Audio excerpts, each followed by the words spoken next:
नाजरीन आदाब, मैं हूं आपके साथ अबू हुरैरा और इस वक्त आपको बता दें कि मशरिक़ वुस्ता से बहुत बड़ी खबर आ रही है जहां पर यमन ने एक बार फिर इजराइल पर मिसाइल बरसाए हैं। जी हां, इस वक्त बड़ी खबर आपको बताते चले कि एक बार फिर से यमन के हुसियों ने इजराइल पर मिसाइल बरसाए हैं, मिसाइल से बड़ा हमला किया है। इस वक्त की बड़ी खबर आपको बताते चले, आपको बता दें कि ठीक 2 दिन पहले ही हुसियों ने इजराइल के एयरबेस बिन गोरेन पर मिसाइल हमला किया था, बैलिस्टिक मिसाइल से यह हमला किया था और ठीक 2 दिन के बाद एक बार फिर से इजराइल के ऊपर हमला किया गया है। एक बार फिर से यमन के हुसियों ने यह बड़ा हमला किया है। आपको बताते चलें कि हुसी लगातार इजराइल के लिए दर्देसर बने हुए हैं, लगातार नेतन्याहू की मुश्किलें जो हैं हुसी बढ़ा रहे हैं। इससे पहले आपको बताते चलें कि हुसियों ने लगातार इजराइल के खिलाफ दायरा तंग कर दिया है, लगातार नेतन्याहू के लिए मुश्किलें ये हुसी पैदा कर रहे हैं और एक बार फिर से हुसी लड़ाकों ने इजराइल पर बड़ा हमला किया है। और आपको बताते चलें कि इजराइल मीडिया से ही यह बड़ी खबर आ रही है और इस हमले के बाद अब इजराइल का जो मीडिया है वो एक तरह से नेतन्याहू से चुभते हुए सवाल पूछ रहा है कि आखिर इस मिसाइल हमले जो लगातार हो रहे हैं या हुसी जो लगातार हमलावर हैं, इनकी तरफ से जो बैलिस्टिक मिसाइल दागे जा रहे हैं, इनकी तरफ से जो अटैक किए जा रहे हैं, उसे इजराइल आखिर रोक क्यों नहीं पा रहा है? नेतन्याहू आखिर इन्हें नाकाम क्यों नहीं कर पा रहे हैं? इस पर लगातार इजराइल का जो मीडिया है नेतन्याहू से लगातार चुभते हुए सवाल पूछ रहा है। इजरायली हुकूमत की फौज ने खुद ऐलान किया है, इस हमले के बारे में इजरायली हुकूमत ने बाकायदा खुद ऐलान किया है कि मिसाइल यमन की जानिब से मकबूजा फिलिस्तीन की तरफ फायर किया गया। इजरायली जराये का कहना है कि यह मिसाइल बैलिस्टिक मिसाइल था। आपको याद होगा कि 2 दिन पहले ही इजराइल के एयरबेस बिन गोरेन, जो कि हवाई अड्डा है और बहुत मसरूफ हवाई अड्डा है, बहुत इंपॉर्टेंट एयरबेस है इजराइल का, बिन गोरेन पर बैलिस्टिक मिसाइल से हमला हुसियों ने किया था। और एक बार फिर से इजरायली जराये का ही कहना है कि यह मिसाइल बैलिस्टिक था, लेकिन इस बार खतरे के अलार्म नहीं बजे। और बड़ी वजह यह है कि जब भी कोई अटैक इजराइल के अंदर होता है, इजराइल के किसी भी अड्डे पर इस तरह का अटैक होता है, खासतौर से जो फौजी अड्डा है अगर वहां पर कोई अटैक होता है, शहरी इलाके में अगर कोई अटैक होता है, कोई मिसाइल या फिर कोई इस ड्रोन हमला होता है, तो सबसे पहले अलार्म बजना शुरू हो जाते हैं। लेकिन इस बार जब हुसियों ने यह अटैक किया है, हुसियों ने जब बैलिस्टिक मिसाइल से यह अटैक किया है इजराइल के ऊपर, तो कोई अलार्म नहीं बजा और इसी वजह से एक नाराजगी लोगों में थी कि आखिर कमी कहां पर रह गई। जो इतने दावे इजराइल की तरफ से किए जाते हैं, इजराइल का दावा करता है कि उसका एयर डिफेंस सिस्टम बहुत मजबूत है, तो आखिर जब बैलिस्टिक मिसाइल हुसियों की तरफ से दागे जा रहे हैं तो इनका एयर डिफेंस सिस्टम काम क्यों नहीं कर रहा है?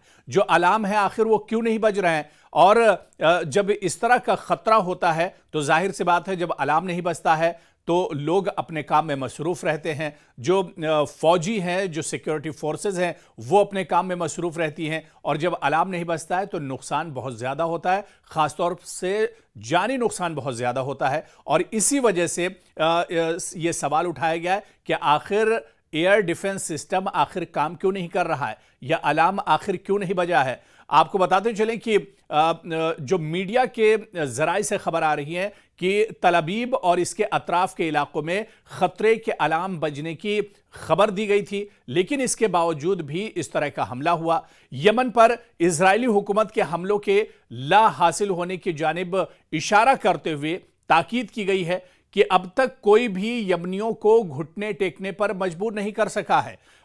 सवाल उठाया जा रहा है लगातार, इजराइल का मीडिया ही ये लगातार सवाल उठा रहा है कि नेतन्याहू बार बार बड़े बड़े दावे करते हैं।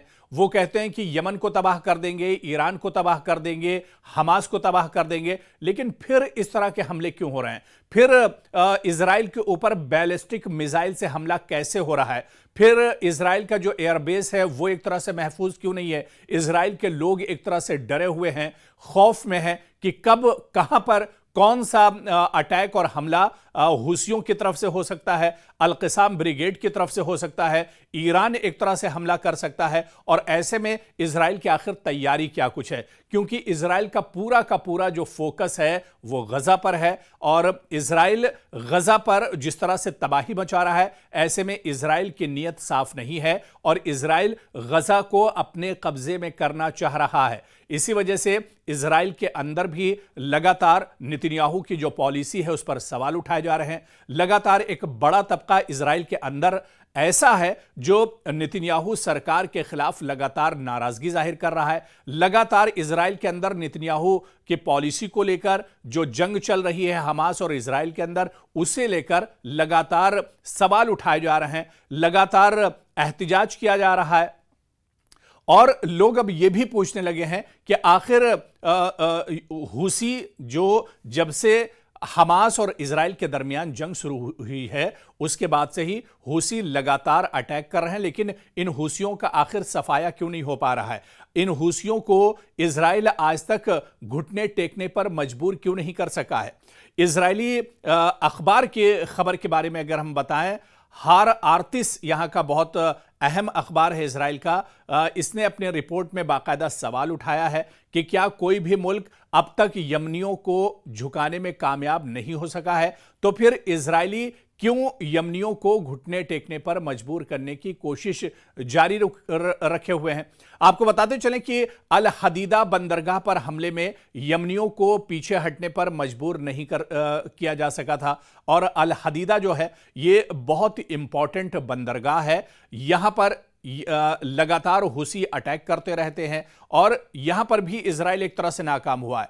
यमन के सिलसिले में दाखिली सतह पर एक तरह से काम करना चाहिए। यमनी अपने दुश्मन से एक तरह से डरते नहीं हैं और इस बात पर यकीन रखते हैं कि जाहिर सी बात है वो इजराइल को पछाड़ देंगे। इजराइल एक बड़ी सिक्योरिटी ताकत है, ये पूरी दुनिया जानती है और इनके सपोर्ट में अमेरिका भी एक तरह से खड़ा रहता है, ये भी किसी से ढका छुपा नहीं है। लेकिन इसके बावजूद भी सवाल इस वजह से उठता है कि आखिर हुसी जिनकी तादाद बहुत ज्यादा नहीं है, चंद हजार हुसी लड़ाके हैं, आखिर इनके खिलाफ इजराइल ये जंग क्यों नहीं जीत पा रहा है, या हुसी जो है इन्हें मजबूर आखिर क्यों नहीं किया जा सका है? यह बड़ा सवाल है। एक के बाद एक हुसियों की तरफ से इजराइल पर अटैक किए जाते हैं, इजराइल का जानी और माली काफी नुकसान ये हुसी करते हैं, तो आखिर कोई स्ट्रेटेजी या कोई रोड मैप नेतन्याहू इन हुसियों के खिलाफ क्यों नहीं बना पा रहे हैं?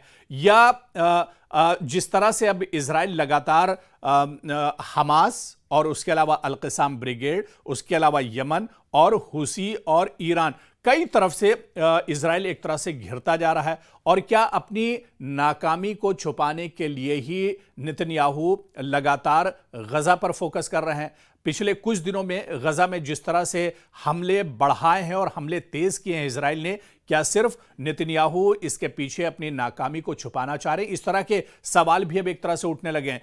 पूरी दुनिया में एक नाराजगी देखने को मिल रही है। दुनिया के कई ऐसे बड़े ममालिक हैं जहां पर गजा की सूरत हाल को लेकर इजराइल के खिलाफ लगातार प्रोटेस्ट और एहतजाज किए जा रहे हैं। लेकिन दूसरी जो तस्वीर है जो दुनिया के सामने एक तरह से नहीं आ पा रही है कि इजराइल का भी बड़े पैमाने पर माली नुकसान हो रहा है। जानी नुकसान तो हुआ ही है, लेकिन माली नुकसान भी हुआ है। अक्टूबर में जब पहली बार, आपको याद होगा, जब अक्टूबर में 8 अक्टूबर को जब पहली बार गजा हमास ने इजराइल के अंदर घुसकर हमला किया था, उस एक दिन में तकरीबन 1200 इजरायली मारे गए थे और सैकड़ों इजरायली एक तरह से अगवा कर लिए गए थे। उसके बाद हालांकि ये जंग छिड़ गई और इस जंग को छिड़े हुए अब 1.5 साल से ज़्यादा और 2 साल का एक तरह से वक्फा हो चुका है। सिर्फ गजा में 50,000 से ज़्यादा लोग अब तक मारे जा चुके हैं। लेकिन सवाल ये उठता है कि चाहे हमास की बात करें, बहुत बड़ी ताकत नहीं है,